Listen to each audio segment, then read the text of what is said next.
হ্যাঁ, সাহু সিজদার কিভাবে দিতে হয়? আমাদের যে প্রচলিত যে সাহু সিজদার পদ্ধতিটি আছে, অনেক আলেম বলছেন যে এটি সঠিক নয়।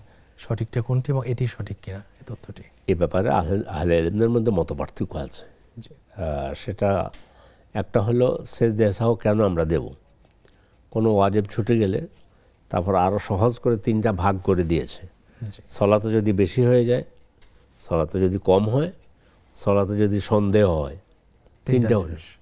এই 3টার কারণে সেজদা সাহু দিতে হবে। কিন্তু সে কাজটা যদি ওয়াজিব হয়, সুন্নাহ বাদ পড়লে অসুবিধা নেই, সেজদা সাহু লাগবে না।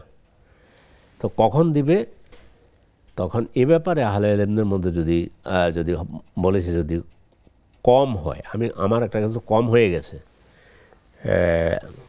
3 রাকাত পড়ে সালাম ফিরিয়ে ফেলছি, আর একটা তো বাকি রয়ে গেল, তাহলে এখন বলছে যে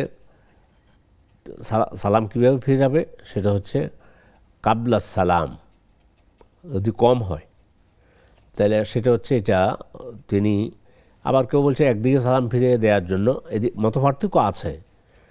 আমার 2টা সেজদা হয়ে গেলেই হবে, এক কথা এটা। কেউ বলছে যে সালাম না ফিরে আল্লাহু আকবার বলে আবার সেজদায় গিয়ে 2টা সেজদা দিয়ে তারপর সালাম ফিরাবে। আবার তাশাহুদের ব্যাপারটাও আছে। কেউ বলল আসলে তাশাহুদের ব্যাপারে মজবুত কোনো দলিল নেই, আবার পুনরায় তাশাহুদ পড়তে হবে বা সালাত সালাম পাঠ করতে হবে। তো কেউ বলছে সালাম ফিরানোর আগে, কেউ বলছে সালাম ফিরানোর পরে। এখন সেজদা 2টা হয়ে গেলে আমার আদায় হয়ে গেল, সেজদা সাহু আদায় হয়ে গেল। সালাম ফেরানোর বিষয়টা নিয়ে আহলে ইলমদের মধ্যে মতপার্থক্য আছে। জি।